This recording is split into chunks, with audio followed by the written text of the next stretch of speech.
महाकुंभ पर मचे सियासी दंगल में अब बाबर और औरंगजेब की भी एंट्री हो गई है। मृत्यु कुंभ से लेकर गंगा मैली तक विपक्ष के हर आरोप पर पलटवार तो चल ही रहा है, लेकिन बीजेपी विधायक संगीत सोम अपनी पार्टी के नेताओं से 2 कदम और आगे निकल गए और ये कहकर उन्होंने आज सनसनी फैला दी कि महाकुंभ का विरोध बाबर और औरंगजेब की औलादें कर रही हैं। अब सवाल ये उठता है कि संगीत सोम किसे बाबर और औरंगजेब की औलाद कह रहे हैं? क्या विपक्ष के 2 सबसे बड़े चेहरे उनके निशाने पर हैं? क्या विरोध करना औरंगजेब और बाबर होना है? ऐसे कई सवाल हैं जिनके जवाब अब आपको मिलेंगे। कभी मृत्यु कुंभ, कभी गंगा मैली, कभी मौत का आंकड़ा मांगते विपक्ष, पर अब तक का सबसे बड़ा प्रहार संगीत सोम ने किया है। उन्होंने महाकुंभ विरोधी को सीधे सीधे मुगलों की संतान बताकर वो सियासी बखेड़ा खड़ा कर दिया जिसकी आग कई दिनों तक बुझने वाली नहीं। आज भी बाबर और औरंगजेब की औलाद आज भी वहाँ कुछ ना कुछ खराब ढूंढने का काम कर रही है। अखिलेश यादव जैसे लोग टिप्पणी करने का काम कर रहे हैं, ममता जैसे लोग टिप्पणी करने का काम कर रहे हैं। संगीत सोम का सीधा इशारा अखिलेश यादव और ममता बनर्जी की तरफ था। औरंगजेब और बाबर से तुलना कर विपक्ष को संगीत सोम ने सनातन विरोधी बताने में कोई कोर कसर नहीं छोड़ी, तो महाकुंभ पर विवादित बयानबाजी करने वालों को सीधे पाकिस्तान चले जाने की नसीहत दे डाली।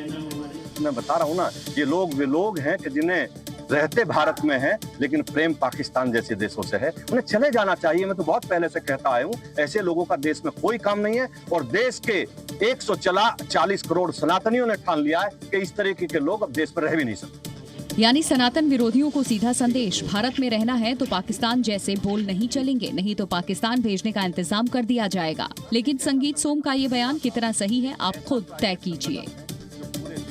कोलकाता नगर निगम के स्कूलों में छुट्टियों को लेकर अब सियासी घमासान खड़ा हो गया है। नगर निगम के स्कूलों में विश्वकर्मा पूजा की छुट्टी रद्द कर दी गई और ईद की छुट्टियां 2 दिन बढ़ा दी गई, जिसके बाद सियासत को गरमाना ही था।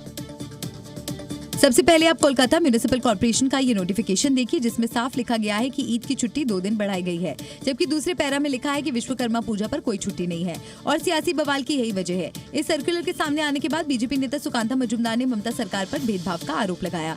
ममता बनर्जी की कार्यकाल में दुर्गा पूजा या जो भी पूजा हो, विश्वकर्मा पूजा की छुट्टी घटेगी और ईद उल फितर का छुट्टी बढ़ेगा, यही तो स्वाभाविक है।